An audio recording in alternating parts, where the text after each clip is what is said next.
Radhe Radhe everyone, आप सभी का बहुत बहुत स्वागत है हमारे इस चैनल में। आज की वीडियो में आप सभी के साथ शेयर करने वाली हूँ कि किस तरह से आप घर पर आंवला एकादशी की पूजा कर सकते हैं। अगर आप कहीं बाहर जाना नहीं चाहते, आपके आसपास कोई पेड़ नहीं है, तो किस तरह से आप घर में पूजा करेंगे। तो घर की पूजा की विधि में पूरी तरह से आप लोगों के साथ इस वीडियो में शेयर करने वाली हूँ।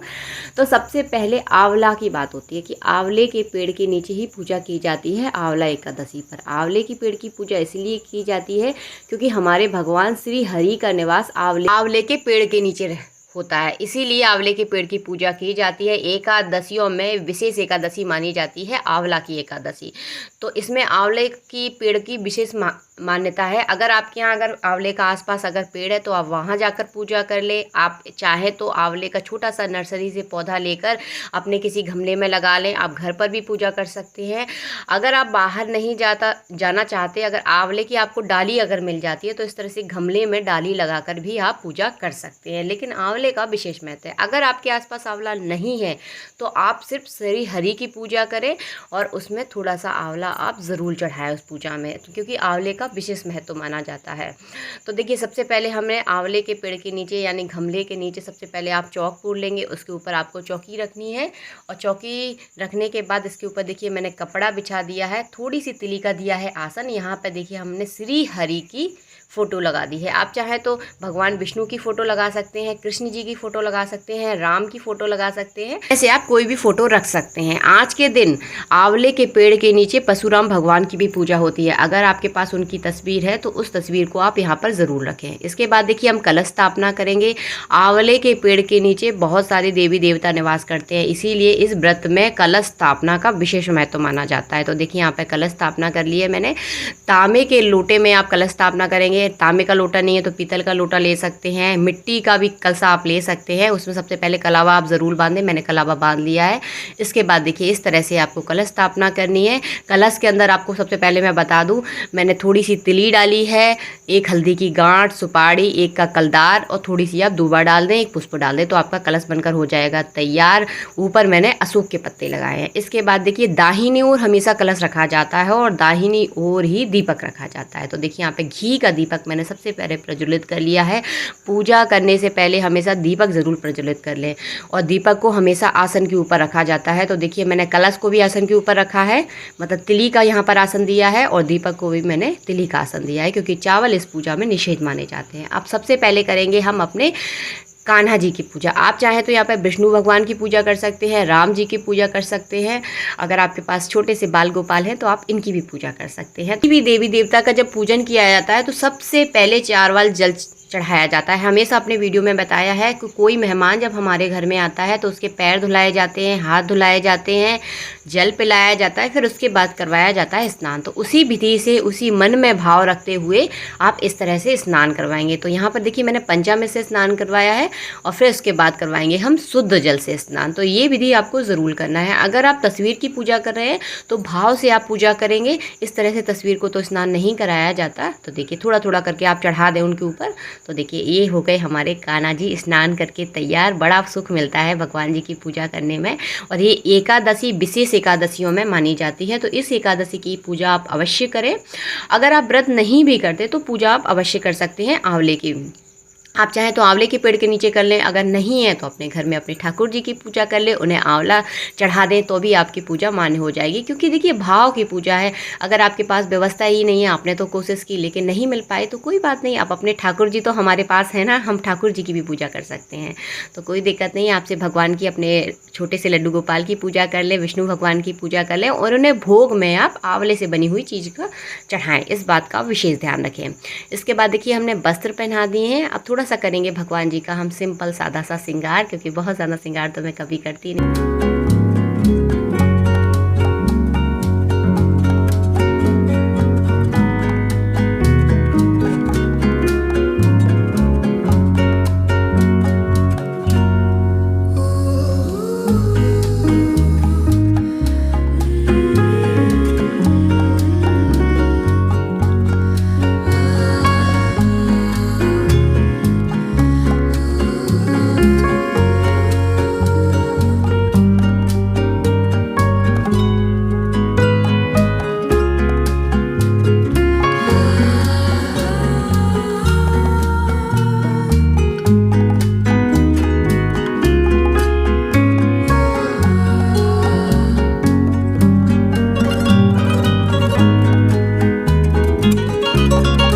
भगवान जी का श्रृंगार करने के बाद देखिए इस तरह से आसन देना है आपको, हमेशा तिली का आसन देना है। उसके बाद आप चाहें तो फूल चढ़ा सकते हैं। तो देखिए फूल, थोड़ी सी फूलों की पत्तियां मैंने यहाँ पे चढ़ा दी हैं। आपके पास अगर बहुत सारे फूल हैं तो आप फूल भी चढ़ा सकते हैं, तो अपनी सुविधा के अनुसार देखिए आप देख लें। इनके ऊपर देखिए हम अपने भगवान जी को यानी छोटे से लड्डू गोपाल को यहाँ विराजमान करेंगे। आप जिस भी भगवान की पूजा कर रहे हैं, चाहे विष्णु भगवान की पूजा कर रहे हो, चाहे राम जी की पूजा कर रहे हैं, इसी तरह से देखिए आपको आसन देना है। तो देखिए ये हो गए हमारे भगवान जी विराजमान। अब देखिए अब करेंगे हम पूजन। तो सबसे पहले किया जाता है हमेशा कलश का पूजन। तो एक फूल पुष्प में मैंने थोड़ी सी रोली लगा दी है, तिली लगा दिया है। देखिए पुष्प सभी देवी देवताओं का भाव करके हम देखिए नारियल पे चढ़ा देंगे, तो हमारा जो कलश का पूजन है वो हो जाएगा। इसके बाद देखिए दीपक का पूजन करना होता है। तो एक फूल ले लें, उसमें चंदन लगा लें, थोड़ी सी तिली लगा दें और दीपक पे चढ़ा दें, तो आपका दीपक का पूजन हो जाएगा, यानी अग्नि का पूजन हो जाएगा। इसके बाद देखिए आपको भगवान की तस्वीर की पूजा करनी है। थोड़ा सा मैंने जल छिड़का है पुष्प से। इसके बाद देखिए चंदन लगा दीजिए, तिली लगा दीजिए। तो हमारी तस्वीर की पूजा हमेशा इसी तरह से की जाती है, स्नान नहीं कराया जाता तस्वीर को। तो देखिए ये तस्वीर की पूजा हो गई। इसके बाद देखिए आप कथा की पूजा करें, क्योंकि कथा की भी पूजा करना बहुत ज़रूरी होता है। इससे हमें बहुत सारी जानकारियाँ मिलती हैं। तो मैंने थोड़ा सा चंदन लगा दिया है, पुष्प चढ़ा दूँगी, तो हमारी कथा की पूजा हो जाएगी। इसके बाद देखिए ठाकुर जी पर आप फूल चढ़ा दें। अगर माला है आपके पास तो आप माला भी पहना सकते हैं। तो अब अपने सुविधा के अनुसार देख लें। देखिए अगर कोई चीज़ नहीं भी है ना, तो आप ज़्यादा दुखी ना हुआ करें। जो आपके पास है उसी से आप पूजा कर लिया करें। तो मन भाव की पूजा होती है, हमेशा इस बात का आप याद रखें। इसके बाद देखिए हमने तस्वीर को वस्त्र अर्पण किए। वस्त्र हमेशा कलावे के रूप में अर्पण किए जाते हैं तस्वीर को। तो देखिए यहाँ पे मैंने कलावा अर्पण कर दिया है भगवान को। और देखिए यहाँ पे वस्त्र भी देखिए पहना दिए हैं। इस तरह से देखिए आप कलावा पहना दें। उसके बाद देखिए अगर आपके पास माला है तो आप माला चढ़ा दीजिए, नहीं तो देखिए इस तरह से फूल चढ़ा दीजिए। तो जो है जैसा है उस तरह से आप सच्चे मन से पूजा कीजिए। भगवान आपकी प्रार्थना बहुत जल्दी सुन लेते हैं, क्योंकि भाव की पूजा होती है। इसके बाद देखिए करेंगे हम आंवले के पेड़ की पूजा। तो सबसे पहले एक लोटा हम जल चढ़ाएंगे। देखिए इस तरह से आपको जल चढ़ाना है। उसके बाद लगा दीजिए आप चंदन लगा दीजिए, तिली चढ़ा दीजिए, और कलावा के रूप में हम वस्त्र अर्पण करेंगे। वस्त्र देखिए इस तरह से अर्पण कलावा बांधा जाता है देखिए हमेशा आंवले पर। तो इस तरह छोटा सा कलावा का देखिए मैंने टुकड़ा ले लिया है, क्योंकि मेरा पेड़ भी बहुत ज़्यादा बड़ा नहीं है। तो इस तरह से देखिए आप कलावा चढ़ा दें।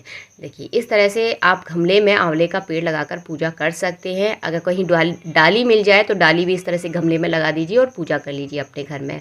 उसके बाद अगर आपके पास माला है तो माला चढ़ा दीजिए आंवले के पेड़ के ऊपर। अगर पुष्प है तो पुष्प चढ़ा दीजिए। इसके बाद फल के रूप में आंवले ज़रूर चढ़ाए जाते हैं। अगर आपको मार्केट में हरे आंवले मिल जाए तो आप हरे आंवले फल के रूप में ज़रूर चढ़ाएं। अगर ना मिले तो इस तरह से देखिए सूखे आंवले आप चढ़ा सकते हैं। मुझे भी नहीं मिले सूखे आंवले, आपको आसानी से मार्केट में मिल जाएंगे, तो आप सूखे आंवले भी भगवान को अर्पण कर सकते हैं। सूखे आंवले भी हमेशा पूजा पाठ में चढ़ाए जाते हैं।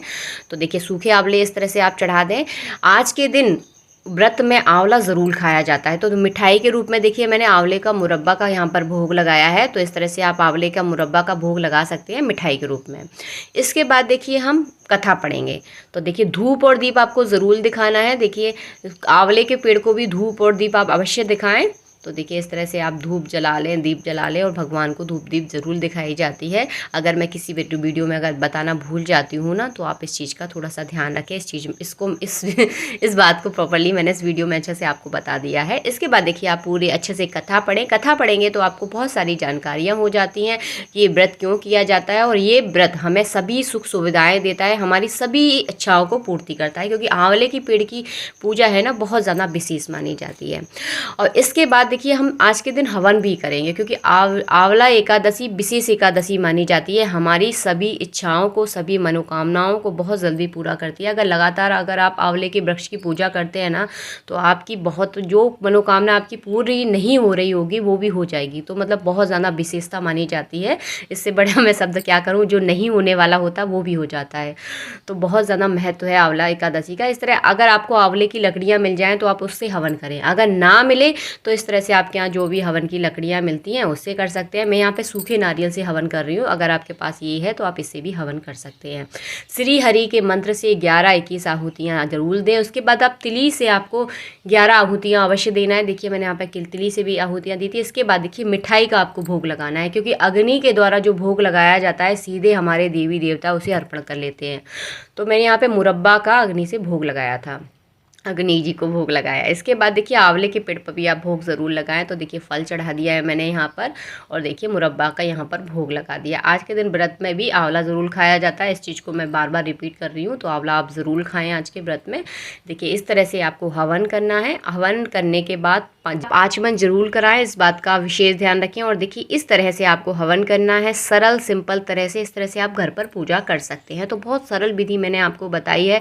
आंवले के वृक्ष के बारे में भी बता दिया। अगर आप चाहे तो नर्सरी से आप पौधा ला सकते हैं। आपको अगर डाली मिल जाए तो डाली भी आप गमले में लगा कर पूजा कर सकते हैं। अगर ना मिले तो आप सिंपल श्री हरि की पूजा करें। सिर्फ कलश स्थापना आपको ज़रूर करनी है, आंवला ज़रूर चढ़ाना है।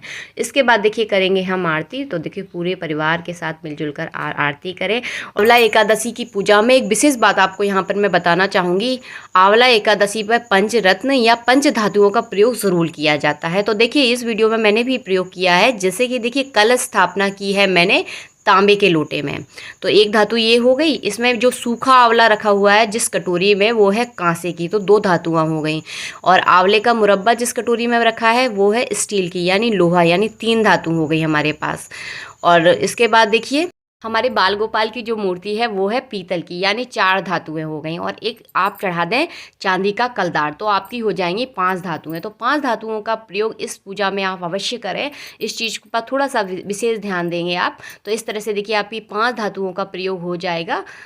आई होप आपको हमारा वीडियो पसंद आया है। अगर वीडियो आपको अच्छा लगता है तो हमारे वीडियो को आप लाइक ज़रूर करें। चलिए मिलते हैं आप सबसे नेक्स्ट वीडियो में। कोई बात अगर समझ में नहीं आई है तो हमें कमेंट करके ज़रूर बताएं। राधे राधे।